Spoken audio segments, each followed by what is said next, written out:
Bienvenue sur votre chaîne Savoir-faire digital. Dans la vidéo 4, nous avions vu comment ajouter un style CSS à une page web.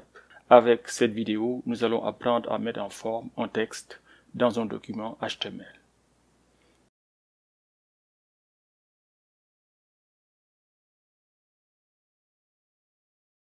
Voilà, nous allons commencer la démonstration 5 sur le développement web.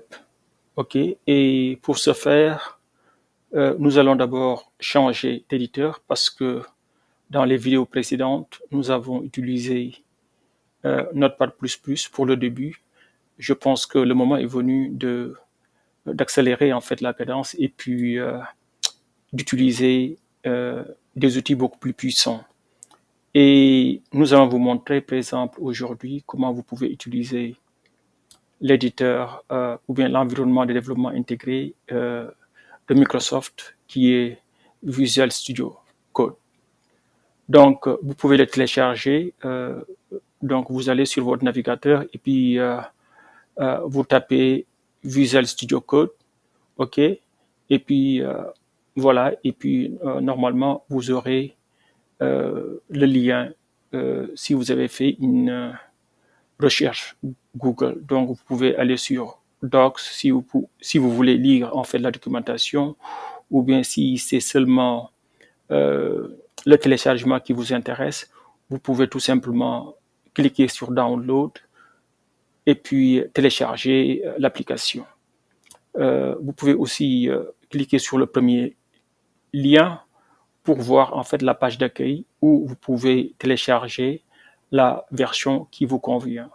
Par exemple, ici, vous avez la version pour Mac, vous avez aussi la version pour Windows, vous avez aussi la version pour Linux. Donc, selon votre situation ou bien votre système, vous pouvez utiliser Visual Studio Code. En fait, c'est un environnement de développement intégré très puissant. Ça vous permet de faire beaucoup de choses en même temps. Vous pouvez faire du développement web, vous pouvez faire en fait du machine learning, vous pouvez développer d'autres applications, etc., etc. Voilà. Donc, vous avez là aussi, par défaut, ici, un bouton Download pour le téléchargement. Donc, vous voyez qu'en fait, c'est un outil assez puissant. C'est un des meilleurs outils de développement d'applications en ce moment. OK? Voilà. Pour moi, je ne vais pas télécharger l'application parce que je l'ai déjà sur ma machine. Je voulais juste en fait vous montrer comment vous pouvez avoir le lien et télécharger l'application. Voilà. Maintenant, ceci étant dit, comment on va démarrer l'application? Voilà. Maintenant, on peut démarrer Visual Studio Code. On peut démarrer l'application depuis notre terminal. Donc, mais d'abord, il faut aller dans votre répertoire de travail. Donc, vous faites Change Directory, CD, et puis vous allez dans votre répertoire de travail. Pour moi, c'est Intro Web Dev. Et puis voilà, donc je fais Entrer. Là, je suis dans mon répertoire de travail. OK? Et une fois que je suis dedans, vous pouvez vérifier est-ce que, bon, tout est correct. Vous faites tout simplement dire pour lister en fait tous les éléments qui sont dans votre directory ou bien répertoire. Donc, c'est bien là où je veux être. Donc, là même, je peux effacer mon écran avec un CLS.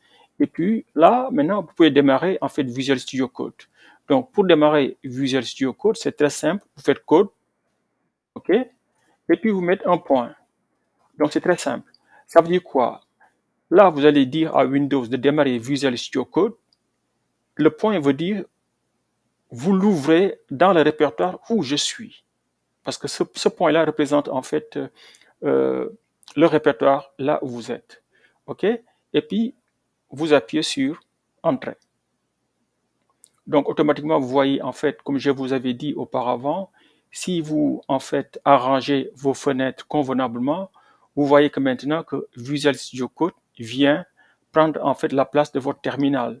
Et puis maintenant, vous allez avoir votre navigateur web pour tester à droite. Et puis là, vous avez en fait votre outil de développement à gauche. Là, si vous avez en fait un écran qui est assez large, c'est mieux de travailler comme ceci, hein. Donc, vous pouvez travailler à gauche, écrire votre code à gauche et puis vous testez automatiquement dans votre navigateur à droite. Voilà, nous avons notre environnement de développement intégré ou bien notre éditeur Visual Studio Code qui est lancé. Et comme je vous l'avais dit, vous voyez très bien que ici, dans mon panneau de droite, donc il me dit quoi? Il me dit Welcome.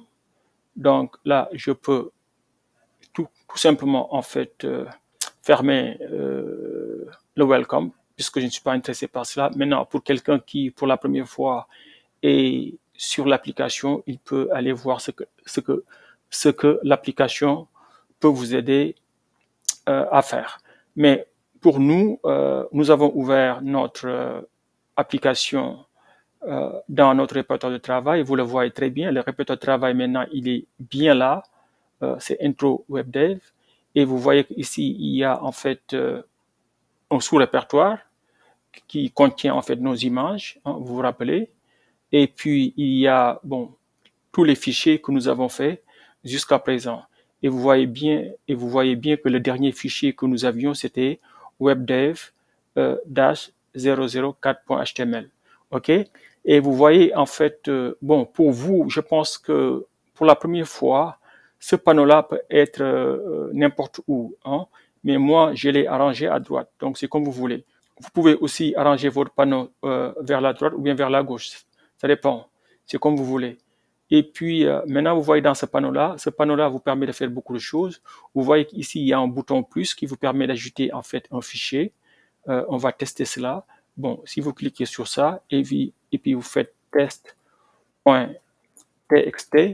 donc entrée, donc vous voyez automatiquement ça vous crée ici un fichier et vous pouvez commencer à taper ce que vous voulez, hein. Mais bon, c'est pas ce que nous voulons faire, c'était juste pour vous montrer. Et vous pouvez aussi faire un clic, je pense, droit, et puis voilà, c'est ça, et puis delete pour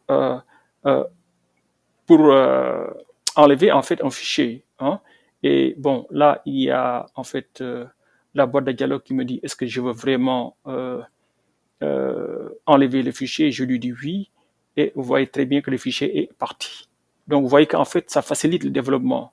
Vous pouvez aussi faire autre chose. Par exemple, ici, vous voyez qu'il y a un autre bouton plus, mais ce bouton-là vous permet de créer en fait un répertoire et non pas un fichier.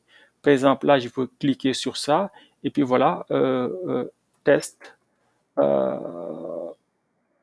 Je vais l'appeler comment? Test dir.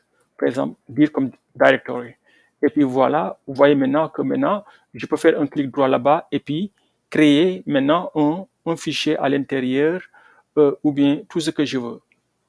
Donc, vous voyez très bien que ça facilite beaucoup de choses.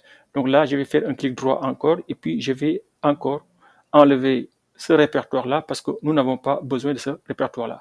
C'était juste en fait pour vous montrer ce que vous pouvez faire avec ce panneau-là. Voilà.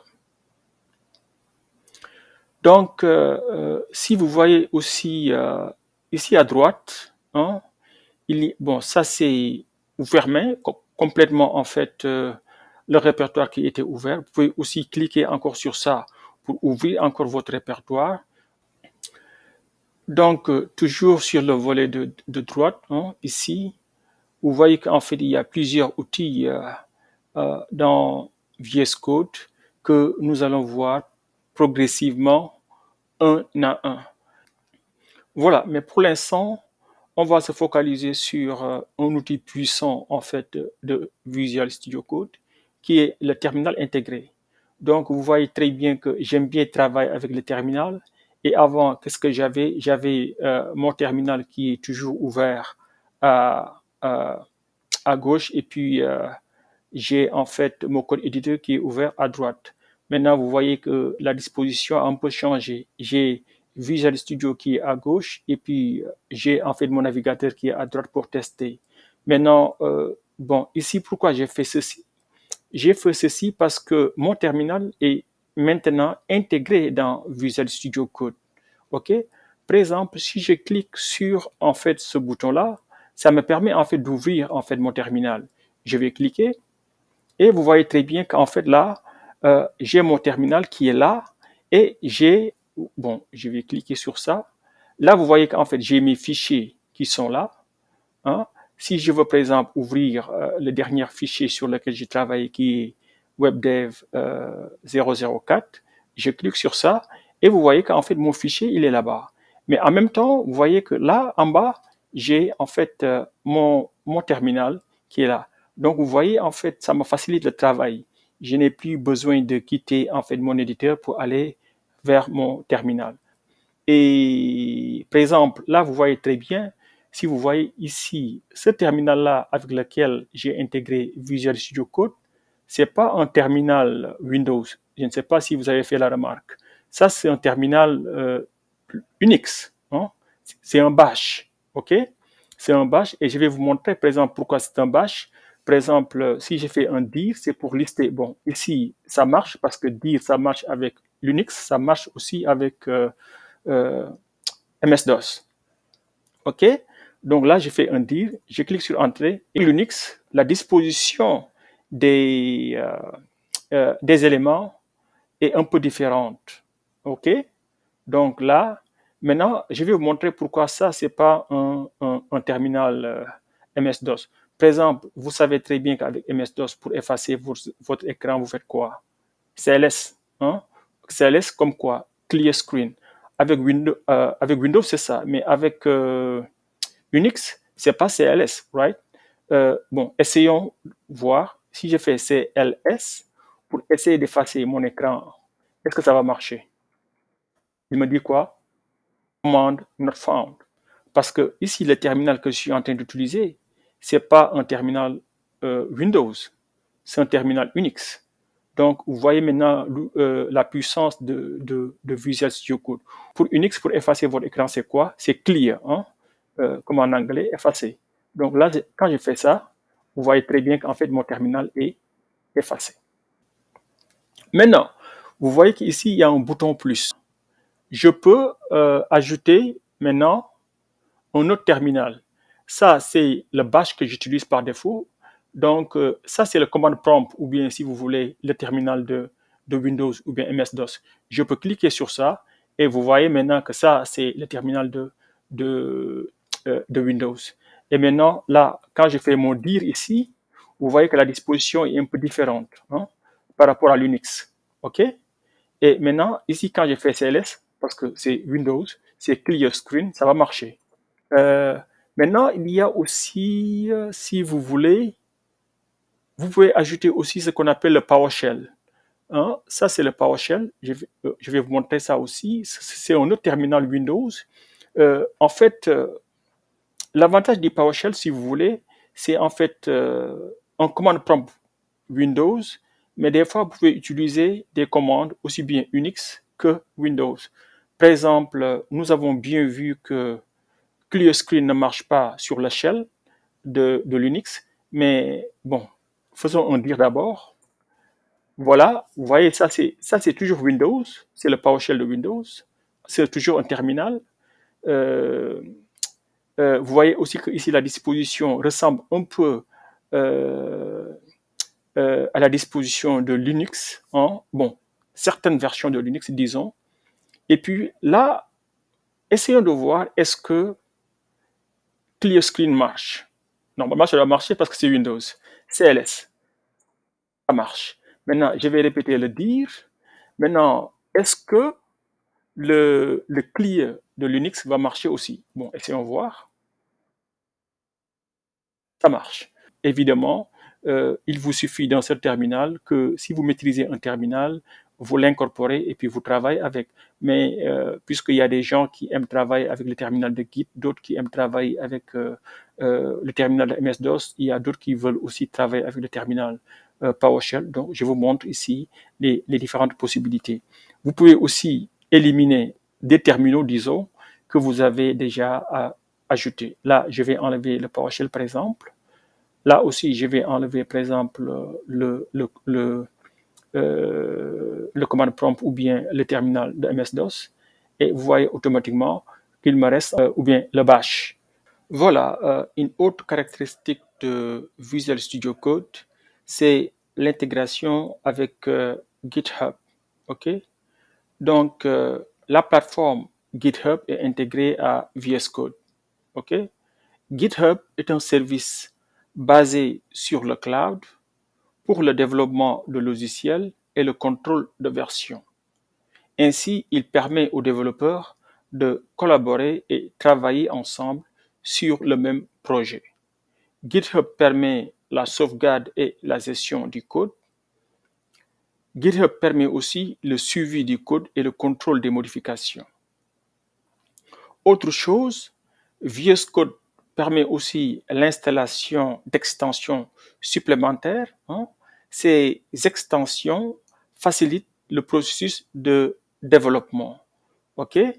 Par exemple, dans cette démonstration-là, nous allons utiliser deux extensions qui sont importantes.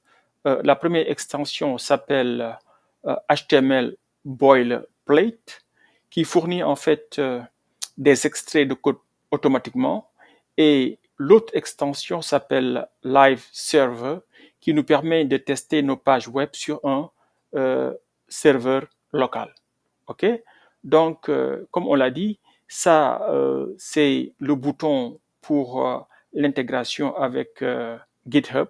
Mais pour cette démonstration-là, on ne va pas intégrer le code source avec GitHub, mais par contre, nous allons vous montrer comment vous pouvez étendre en fait les fonctionnalités de VS Code avec des extensions. Par exemple, pour les extensions, vous voyez qu'ici, il y a un bouton. OK? Ce bouton-là, si vous cliquez sur ce bouton-là, vous voyez qu'en fait, bon, pour mon cas, puisque j'utilise beaucoup d'extensions suivant ce que je veux faire, vous voyez très bien ici que j'ai une extension pour Python. Là, j'ai une extension pour Angular, bon, etc., etc. J'en ai beaucoup. Ça, c'est une autre extension pour Python que j'utilise. Là, c'est une extension pour les conteneurs. Ça, c'est une extension pour Django.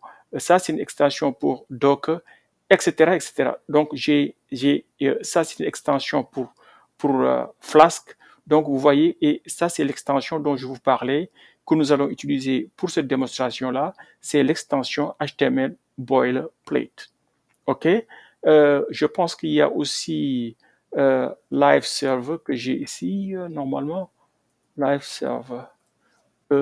Voilà, il est là. Live Server est là.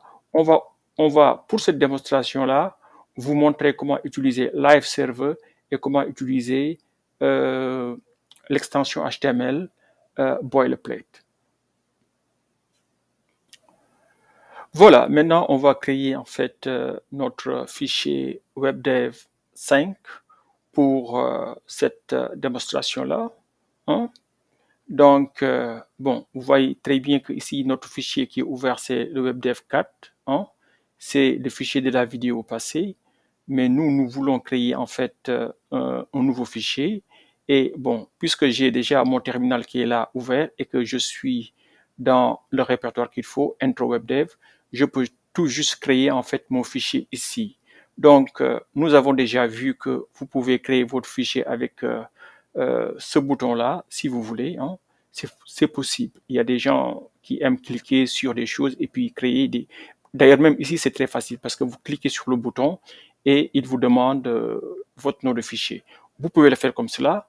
Et puis, voilà. Mais je vais vous aussi, si vous avez votre terminal qui est déjà ouvert, vous pouvez aussi créer votre fichier ici rapidement. Puisque, en fait, c'est plus simple, je pense, parce que vous ne donnez qu'en fait le nom du fichier. De toutes les façons, vous allez taper le nom du fichier. Donc, bon, et bien sûr, la commande qu'il faut pour créer, en fait, le nom du fichier. Et pour ce faire, vous faire catch, mais attention, puisque ici, on est avec un terminal Unix ou bien Linux. Donc, la commande pour créer, en fait, un fichier avec Linux, c'est touch. Hein? Donc, je fais touch, et puis, bon, je donne le nom du fichier. On va l'appeler WebDev comme cela. Et puis, peut-être on va l'appeler 005. Et puis, vous donnez l'extension .html. Normalement, ça doit marcher. Donc, si vous cliquez sur Entrée, maintenant, ce fichier-là doit être créé. Entrée. Bon, effectivement, et vous le voyez automatiquement, le fichier est là-bas. Le fichier vient en dernier lieu après le fichier WebDev 4. Donc, c'est le fichier-là que nous venons de créer. Maintenant, vous pouvez cliquer sur ce fichier-là et vous voyez très bien qu'en fait, c'est un fichier qui est vide. Donc, on va fermer maintenant le volet sur les fichiers parce que nous n'avons plus besoin de cela. Donc, je clique sur ça pour fermer ce volet-là. Et puis, aussi, si je veux, je pense que pour l'instant, j'ai pas besoin, en fait, de mon terminal, si vous voulez. Donc, je peux cliquer sur cela pour, en fait, fermer mon terminal. Et là, bon, vous voyez très bien que je suis dans mon fichier webdev-005.html. Vous voyez qu'ici, le fichier, il est vide. Donc, qu'est-ce qu'on va faire? Vous comprenez très bien que d'abord, il faut d'abord générer en fait notre structure de base. Donc là, on va générer la structure de base du document HTML. Et vous savez que pour cela, il faut taper d'abord la déclaration. Après, vous allez taper en fait la racine du document. Après, vous allez taper la tête. Après, vous allez taper le corps, etc., etc., etc.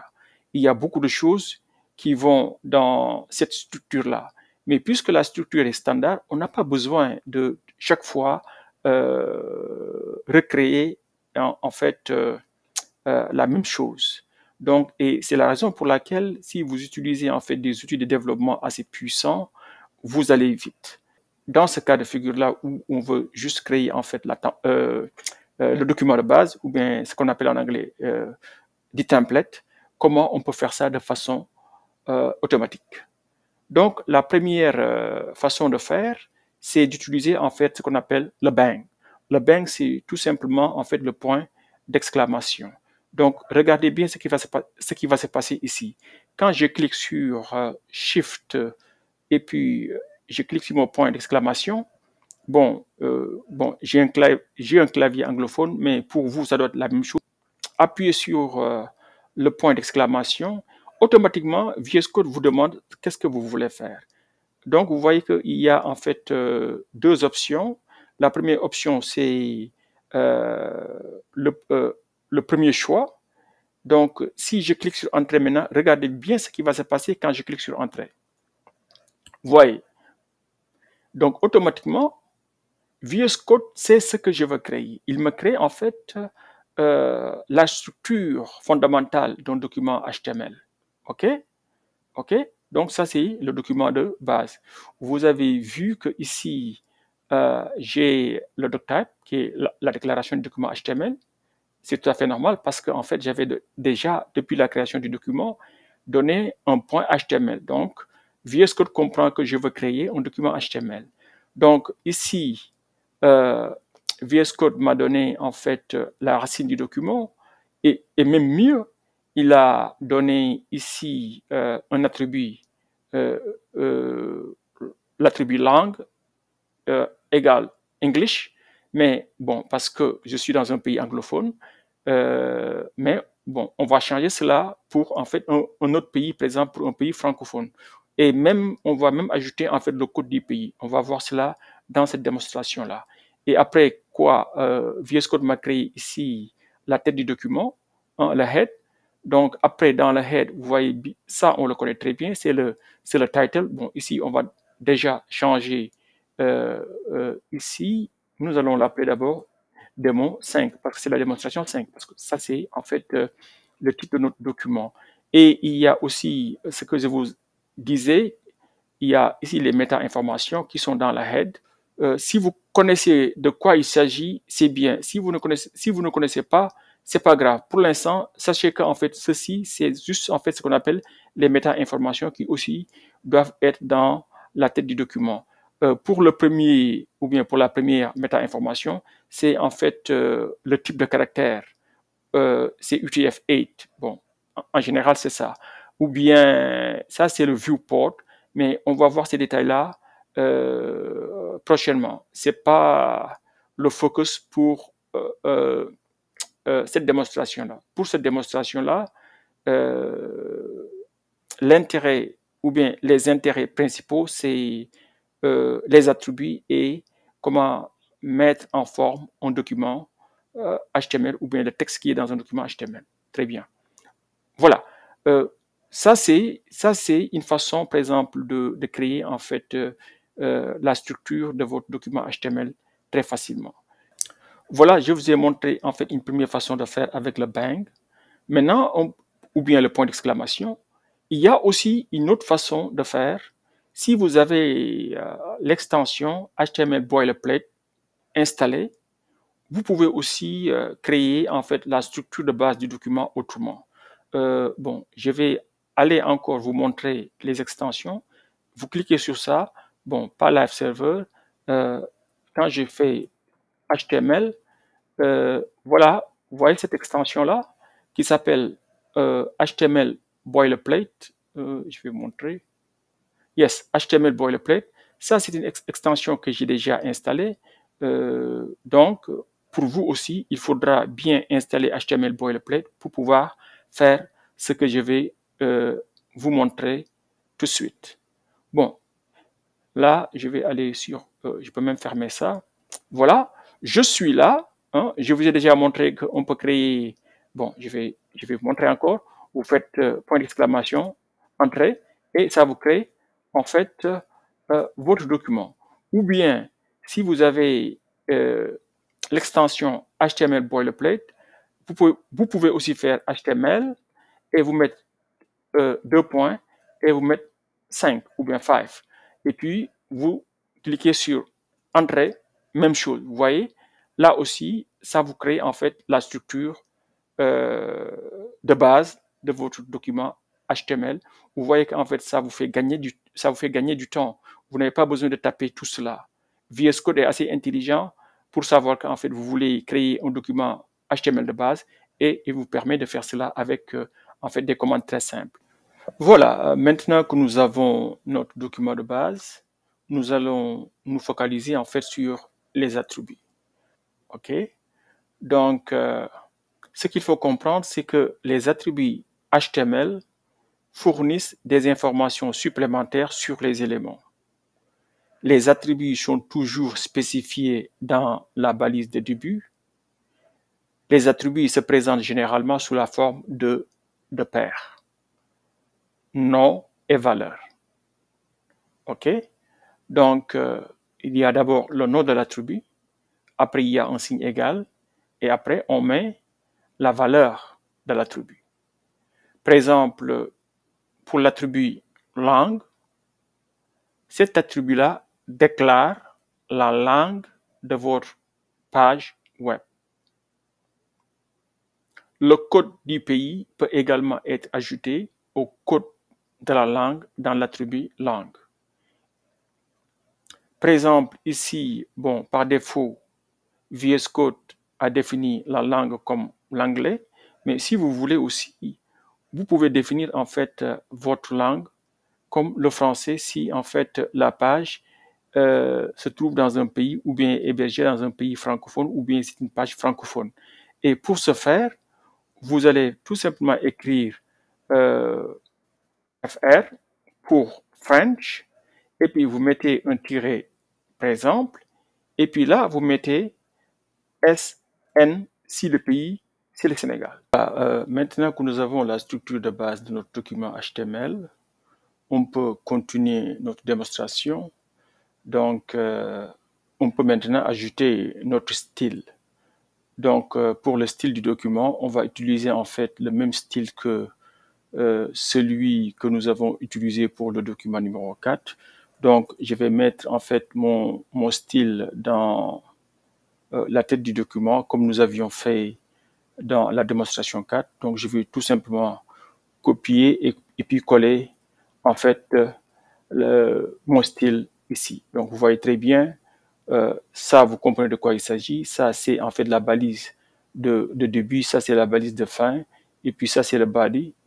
Donc, ça, c'est le style pour le corps du document. On a déjà vu ça dans la démonstration 4. C'était quoi? C'était tout juste mettre un background bleu clair pour notre document, pour le corps du document.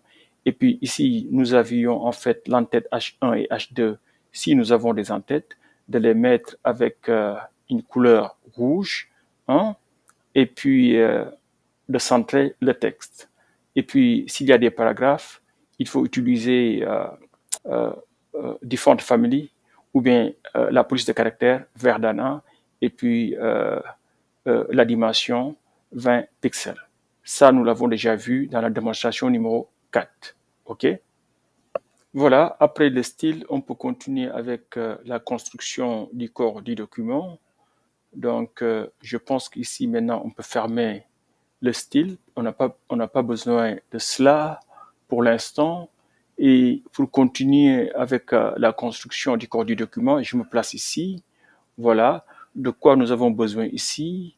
Nous aurons besoin d'abord de 3 éléments. En fait, un élément H1 et puis 2 éléments H2. Donc, on va le faire. Donc, ici, l'entête H1. Donc, voilà. Bon. Et puis, qu'est-ce que je vais mettre à l'intérieur? Je vais mettre intro, web dev. Je mets un 2 points et puis je mets HTML et puis quoi? Peut-être CSS.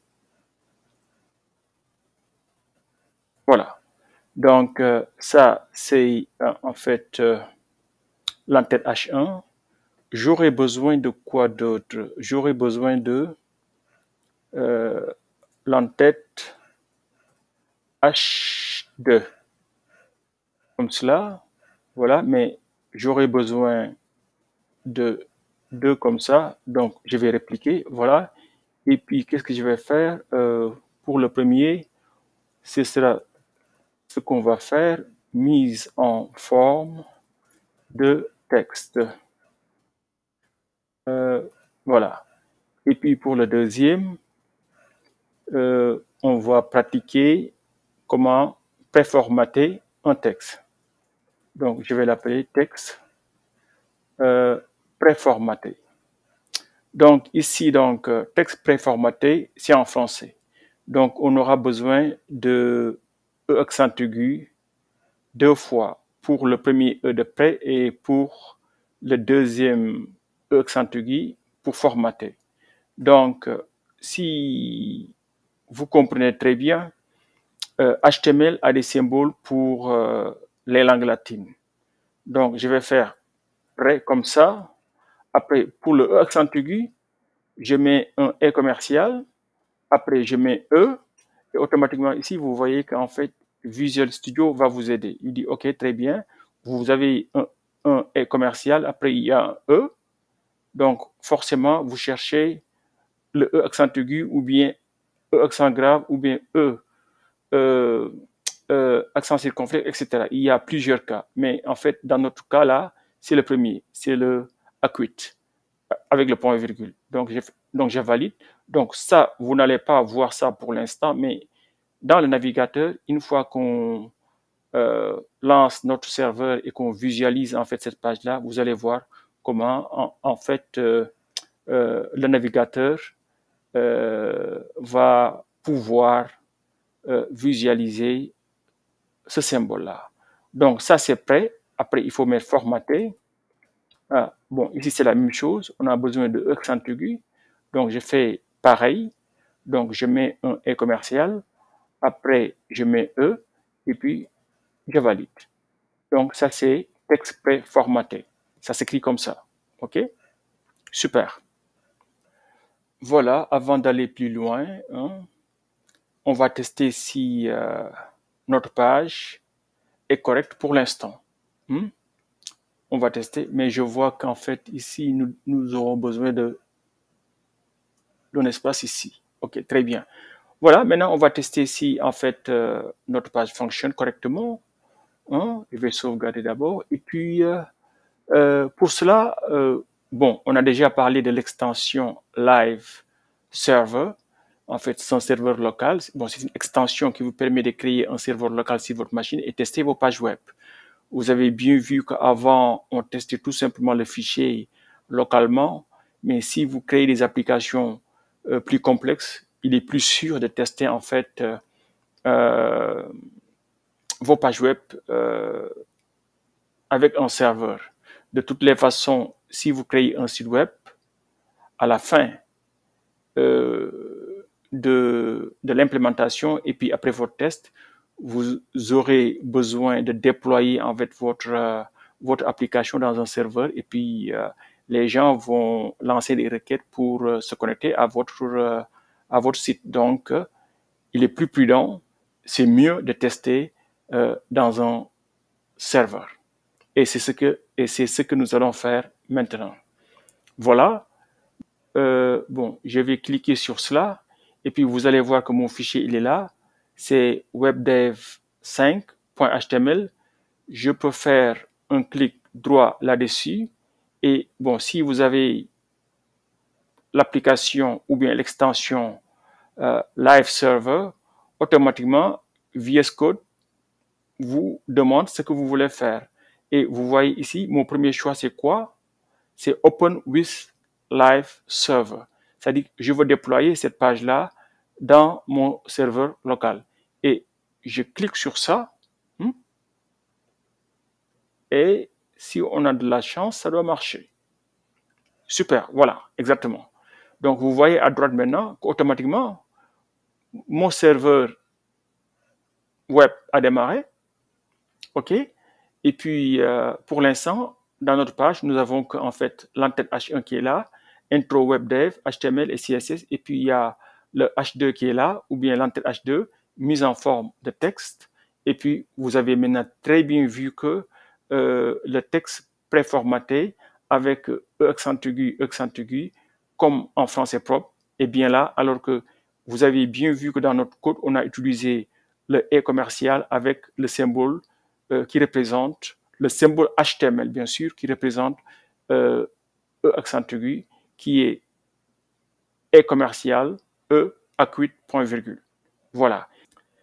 Si votre serveur a bien démarré, vous allez voir qu'en fait, votre machine va utiliser en fait l'adresse IP locale par défaut, ou bien localhost, qui est 127.0.0.1, et vous aurez aussi un port par défaut, c'est le 5500.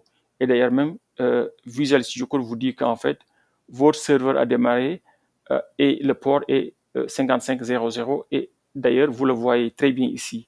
Donc là, vous voyez qu'en fait, vous simulez en fait un serveur web. Et c'est comme ça qu'on teste réellement une application web si vous faites en fait du développement web. Voilà, puisque maintenant je sais que mon serveur est en marche, je peux tout simplement cliquer sur ceci pour fermer cela parce que j'en ai pas besoin. Maintenant, on va introduire en fait un nouvel élément HTML qui est en fait la balise vide HR. HR, c'est quoi? C'est la règle horizontale. C'est une balise vide qui permet de séparer en fait un contenu dans une page HTML. C'est ce que nous allons faire ici. Par exemple, on va séparer d'abord l'entête H1 avec l'autre entête H2 mise en forme de texte. Et pour cela, qu'est-ce que je vais faire? D'abord, il faut placer donc notre curseur à la fin de la ligne de H1. Donc, je fais entrer. Et là, bon, je mets de l'espace. Et si je veux, je vais ici créer la règle horizontale HR. Et voilà. Donc, vous voyez, HR, c'est quoi? C'est horizontal ruler. Donc, c'est une règle horizontale. Et bon, automatiquement, vous voyez qu'en fait, notre serveur nous montre qu'en fait, il y a une règle horizontale qui sépare en fait l'entête H1 avec l'autre entête H2 mise en forme de texte. Et de la même façon, je vais aussi créer une division entre les deux entêtes H2. Donc, entre la mise en forme et puis l'autre titre, texte préformaté. Donc là, donc je vais placer mon curseur là-bas et puis je vais mettre là-bas un HR ou bien horizontal ruler. Et si vous voyez à droite, automatiquement, mon serveur me dit en fait que mes changements sont acceptés. Et vous les voyez très bien à droite. Vous voyez donc on a ici une règle horizontale qui sépare intro web dev et puis mise en forme de texte. Et il y a aussi une règle horizontale qui sépare mise en forme de texte et texte préformaté. Donc, voilà un élément utile si vous voulez créer une séparation entre deux contenus. Voilà, on va continuer avec la mise en forme de texte. Donc, on va d'abord créer 10 paragraphes identiques et puis on va les changer progressivement pour vous montrer comment on fait la mise en forme en fait d'un texte qui se trouve dans un document HTML. On va commencer par où? Donc, mise en forme de texte, je suis là. Donc, je me place à la fin de H2 et puis je pense que c'est bien là. Voilà. Donc là, je vais créer d'abord un paragraphe. Donc, c'est un P. Et puis, donc, je vais l'appeler paragraphe 1. Et puis, je mets 2 points. Et puis, bon, là, je l'appelle normal. Et puis, voilà. Et puis, je me mets à la fin. Donc, normalement, vous voyez ici, mon serveur me dit que, bon, vous avez créé un paragraphe. Donc, vous le voyez à droite, paragraphe 1, 2 points normal. Bon, puisque on a dit qu'on va en créer 10, donc je vais faire Alt Shift et puis flèche bar pour tout simplement appliquer. Très bien. Donc, et vous voyez automatiquement, donc je vais changer le 1 en 2 et puis je vais changer, celui-là sera le numéro 3, celui-là sera le numéro 4, celui-là sera le numéro 5, celui-là sera le numéro 6, numéro 7, numéro 8. Donc, il m'en faut encore 2.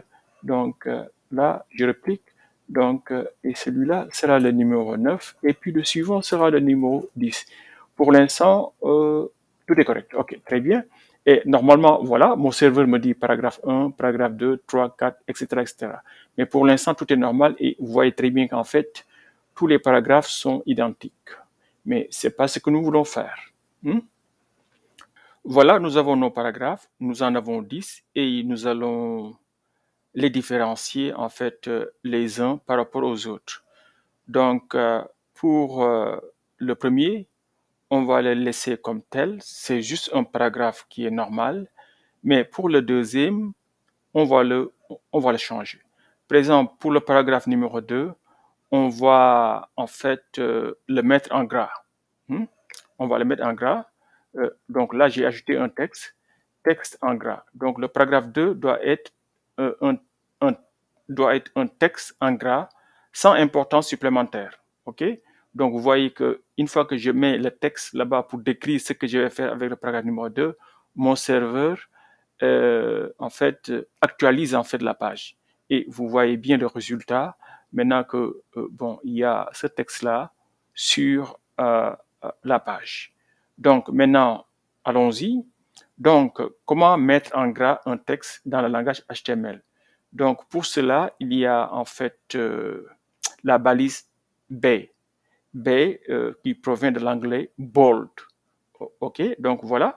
Donc, je vais mettre mon curseur au début, après, en fait, la balise P. Et puis, en fait, je mets ici ma balise B. OK, mais attention, vous voyez ici, donc il faut changer un peu. Il faut déplacer mon texte et puis, bon, là, je vais couper mon texte et puis je vais le mettre à l'intérieur de la balise. Donc, vous voyez ce qui se passe? Je mets en fait paragraphe 2 entre la balise de début, B, et puis entre la balise de fin, B. B comme bold. Bold pour dire mettre en gras. C'est juste pour mettre en gras, mais sans importance supplémentaire. Et normalement, maintenant, regardez ce qui se passe à droite. Vous voyez très bien qu'en fait, mon paragraphe numéro 2 est en gras. OK? Mais ce gras-là a un sens unique. C'est-à-dire qu'en fait, c'est juste mettre le texte en gras et rien d'autre. C'est pourquoi j'ai bien mis entre parenthèses sans importance supplémentaire et vous allez voir pourquoi j'ai ajouté sans importance supplémentaire. Maintenant, on va passer au paragraphe numéro 3. OK? qu'est-ce qu'on va faire avec ce paragraphe-là? Pour ce paragraphe-là, on va dire que ce texte-là, c'est un texte qui est important. Donc là, je vais ajouter important pour dire ce que nous allons faire avec cela. Et vous allez bien voir qu'à droite, normalement, le serveur doit réactualiser la page parce que le serveur est toujours en marche. Maintenant, vous voyez qu'en fait, le paragraphe pour l'instant n'a pas de mise en forme et nous allons ajouter la mise en forme. Pour montrer qu'un texte est important dans le langage HTML, il suffit de mettre strong au début comme balise de début et strong à la fin comme balise de fin. Donc, ce que je vais faire d'abord, je vais couper ce texte-là pour l'instant et je vais mettre ici strong et puis je ferme et je vais copier mon texte à l'intérieur et puis normalement il faut effacer celui-là donc. Voilà. Donc voilà. Maintenant vous voyez le problème. Quand j'ai mis la balise strong autour du paragraphe 3, vous voyez maintenant que le paragraphe 3 est aussi en gras. OK? Mais la signification est différente. Le navigateur comprend que ce texte-là doit être en gras, mais que c'est un texte important. Donc, pour quelqu'un qui regarde seulement, ça n'a aucune différence parce qu'il voit que paragraphe 2 est en gras et aussi que paragraphe 3 est en gras. Mais pour les non-voyants, par exemple, ces gens-là ne peuvent pas voir un écran, mais ils ont en fait des lecteurs d'écran. Et les lecteurs d'écran sont capables de détecter en fait ces balises HTML-là et de donner une signification. Ça peut être, par exemple, par le son. Hein, par le son. Quand, en fait, le lecteur d'écran lit un texte et que le lecteur d'écran arrive sur une balise qui dit strong, donc ça permet au lecteur d'écran, par exemple, de changer l'intonation de la voix pour faire comprendre aux non-voyants que ce texte-là qui est là, c'est un texte qui est important. Mais pour quelqu'un qui voit clairement, quand il voit qu'un texte est en gras, bon, il comprend qu'en fait, c'est un texte qui est en gras. Voilà. Voilà, on a fini avec le texte important. Je vais même ajouter texte là-bas. Maintenant, on va passer au paragraphe numéro 4 pour montrer comment faire un texte en italique. Donc là, je vais changer le normal pour mettre texte en italique. Voilà. Donc maintenant, bon, dans le langage HTML en général, si on met un texte en italique, c'est pour les termes techniques, par exemple, les noms des molécules, par exemple, ou bien dans les domaines des sciences, ou bien dans la technologie, ou bien dans les techniques. Bon, en général, les termes techniques, on les met en italique, ou bien même des expressions d'une autre langue. Par exemple, imaginez que dans votre page, comme ici par exemple, ici nous avons bien mis en fait le code de la langue comme étant FR pour dire français et que le code du pays on a mis SN pour dire qu'en fait que c'est une page principalement destinée au Sénégal. Maintenant, si vous utilisez après en fait de l'anglais dans le texte, il serait bien de mettre en fait les mots anglais en italique pour permettre en fait au navigateur de détecter ces mots-là et de pouvoir les coder correctement. Hein? Donc, bon, mais pour nous, ce qui nous intéresse, c'est tout simplement comment faire la mise en forme d'un texte en italique. Donc, et c'est ce que nous allons faire avec le paragraphe numéro 4. Et pour l'italique, c'est tout simplement la balise I qui vous permet de faire cela. Donc, je vais vous montrer comment on fait ça. Donc, je coupe d'abord paragraphe. Donc, je mets I et puis c'est correct. Voilà, balise de début, balise de fin. et puis je mets à l'intérieur cela. Et puis voilà.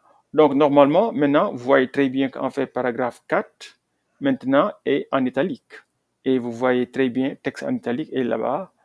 Bon, la mise en forme n'est pas appliquée au texte, mais c'est juste au début, en fait, du paragraphe, paragraphe 4 par exemple. Et vous voyez très bien qu'en fait, que maintenant, paragraphe 4, le texte paragraphe 4 est en italique.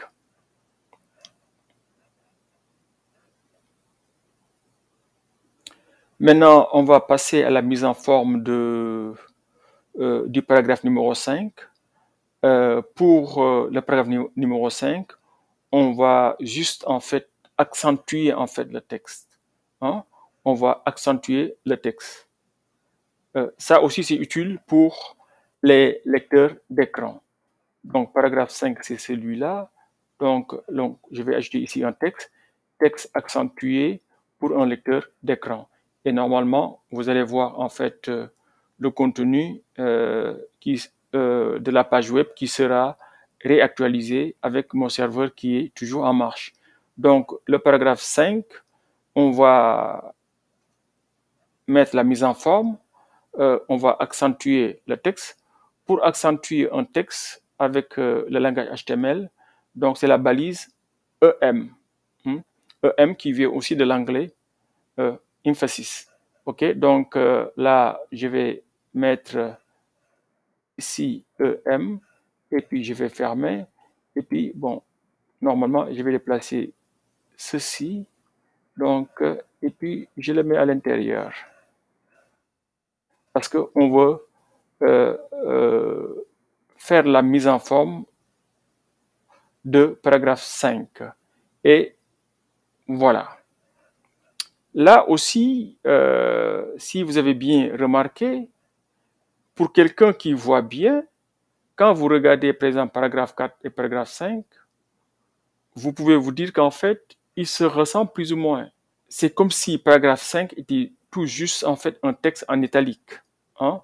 Mais quand vous regardez le code, vous voyez qu'en fait la balise est différente de la balise I. Donc voilà, grosso modo, pour accentuer un texte, la balise c'est la balise EM. Et puis pour mettre un texte en italique, c'est la balise I. Donc visuellement, les deux balises produisent plus ou moins le même effet, mais leurs représentations sont différentes. Voilà. Voilà, maintenant nous allons passer au paragraphe numéro 6. Et pour le paragraphe numéro 6, ce que nous allons faire, c'est juste en fait diminuer en fait la taille du texte. Et on a bien dit 6, donc c'est ici. Donc je vais ajouter ici un texte. Donc texte de plus petite taille. Et vous voyez très bien texte de plus petite taille. Et sur ma page maintenant, mon serveur est toujours en marche. Si jamais en fait ce que vous voyez dans votre code n'est pas ce que vous voyez dans votre navigateur, c'est que soit votre serveur ne marche plus ou bien qu'il y a une erreur dans votre code. Mais bon, pour nous, tout marche jusqu'à présent. OK? Et qu'est-ce qu'on a dit? On va maintenant mettre en valeur quoi? Ou bien mettre la mise en forme de paragraphe 6 qui doit être un texte de taille plus petite. Et pour cela, le langage HTML a la balise small en anglais, qui veut dire petit. OK? Donc, qu'est-ce que je vais faire? Je vais d'abord couper ce texte-là, et puis je mets la balise small. Hop, c'est bien ça. Je ferme la balise automatiquement, et puis quoi? Je mets mon texte à l'intérieur, et normalement, et puis j'enlève les deux points qui étaient à la fin ici, et normalement ça doit marcher. Donc vous voyez que, maintenant regardez, comparé aux autres paragraphes, le paragraphe numéro 6, ou bien ce mot-là, hein, est maintenant plus petit que les autres. Là, j'ai diminué en fait la taille du texte. Maintenant, on va passer au paragraphe numéro 7. on va créer en fait une surbrillance. Donc, on va juste mettre en fait un texte en surbrillance. Et pour cela aussi, le langage HTML a une balise pour cela. Donc, texte en surbrillance, comment on fait ça? C'est juste en fait la balise marque qui vous permet de faire cela. Et c'est ce que nous allons faire. Donc, balise de début, je mets marque, et puis je ferme ma balise, et puis je mets mon texte à l'intérieur, et regardez ce qui se passe à droite. Vous voyez qu'en fait, paragraphe numéro 7, maintenant, ou bien le mot paragraphe 7, c'est un texte maintenant avec une surbrillance. Donc, OK.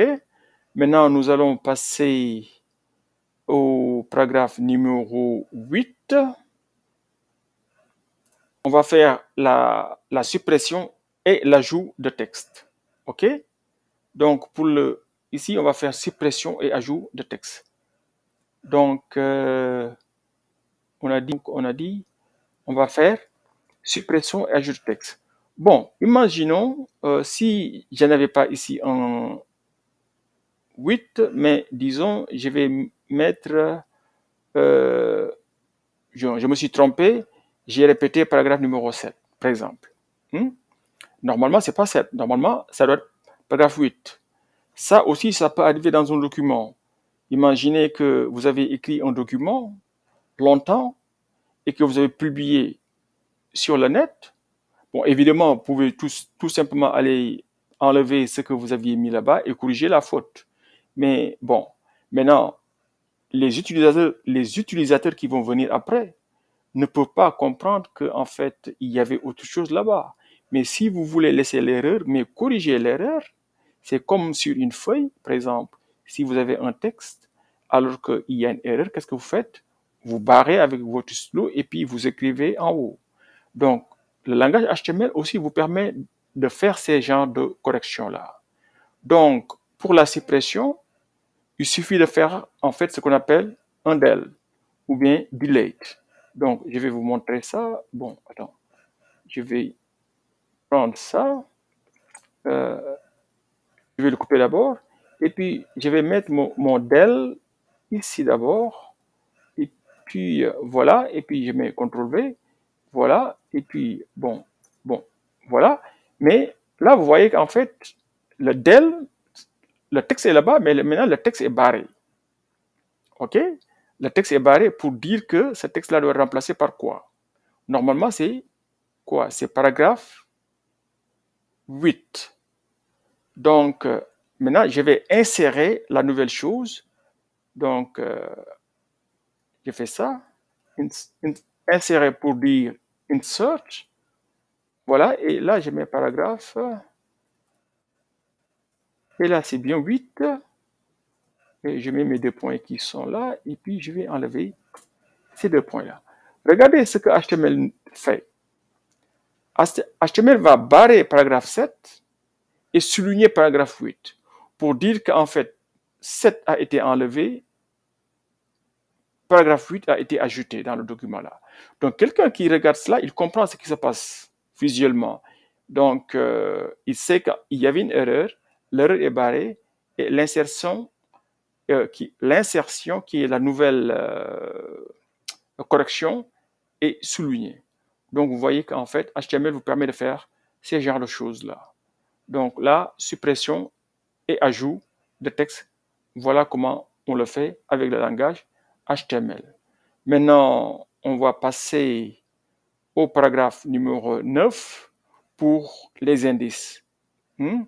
Pour les indices, parce que, par exemple, si vous avez des formules chimiques, par exemple, bien sûr, vous avez besoin de pouvoir représenter ça avec des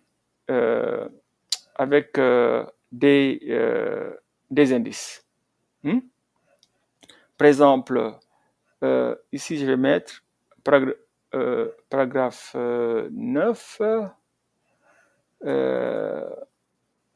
Je vais mettre pour les indices. OK? Pour les indices, et puis même mieux, qu'est-ce que je vais faire? Voilà, je vais même enlever ces 2 points-là. Et puis, je vais mettre mes 2 points ici. Et puis, je vais mettre comme dans H. Maintenant, là, il y a un problème. Donc, j'ai mis H2. Je vais mettre H2O. OK? H2O. Mais le 2 doit être en indice, n'est-ce pas? Normalement. N'est-ce pas? Et pour cela, donc, c'est sub.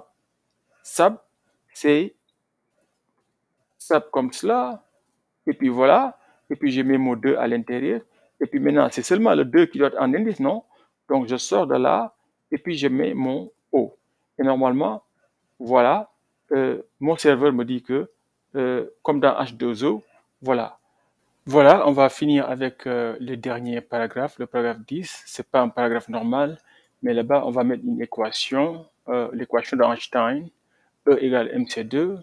Donc là, donc pour les exposants, disons, exposants, et puis, bon, peut-être comme dans E égale mc2. Voilà, comment on va écrire ça? Pour le E, il n'y a aucun problème, c'est E majuscule. Le égal, il n'y a aucun problème, c'est égal. M, il n'y a aucun problème, c'est M. Le C, il n'y a aucun problème, c'est le C. Maintenant, le 2, c'est un exposant. Comment on met cela? Donc, bon, je pense que vous l'avez déjà deviné. Pour les indices, on met sub, subscript en anglais, ou bien maintenant pour les exposants, c'est sub avec un P. Donc, bon, je vais le mettre, c'est comme ça, tout simplement. Et puis, je ferme cela, et puis je mets MC2. Et puis voilà, et ça doit marcher. Voilà, effectivement, mon serveur me dit que l'équation est bien rendue comme E égale MC2. Mais bon, il y a une petite erreur, je vais corriger mon com avec 2M, et puis bon, automatiquement, il y a mon serveur qui réactualise la page et tout semble être correct. Donc, voilà, grosso modo, en fait, 10 mises en forme que nous avons appliquées à nos paragraphes. Donc ça, c'est le premier paragraphe. Bon, c'est juste un paragraphe normal, ça, on l'a déjà vu. C'est juste la balise pay. Ici, pour le paragraphe numéro 2, c'est un texte qui est en gras. Donc, ça aussi, nous venons de voir cela avec la balise B. Maintenant, pour le paragraphe numéro 3, ça ressemble un peu au paragraphe numéro 2, mais comme on l'a dit avant, c'est un peu différent. Ça, c'est la balise strong. Maintenant, il y a la balise I pour italique qui nous permet de mettre un texte en italique. Il y a aussi IM ou bien emphasis qui nous permet aussi de mettre un texte en italique, mais bon, avec un sens quand même un peu différent. Bon, nous l'avons déjà vu. Il y a aussi la balise small qui permet de réduire la taille en fait du texte. Il y a la balise mark qui permet de créer en fait un texte en surbrillance. Il y a del et insert qui permettent en fait de barrer et puis d'insérer ou bien souligner en fait le nouveau texte. Il y a le paragraphe numéro 9 pour comment faire les indices, et puis il y a le paragraphe numéro 10. Nous avons vu comment faire les exposants. Donc voilà, c'était un peu long, mais bon, utile quand même, je pense. Et je pense que vous avez appris l'importance de ces nouvelles balises-là. Voilà, ceci marque la fin de cette vidéo sur la mise en forme de texte. Prochainement, nous verrons d'autres attributs utiles et comment préformater un texte. Soutenez votre chaîne, abonnez-vous, likez, faites des commentaires et partagez des vidéos. Merci et à la prochaine.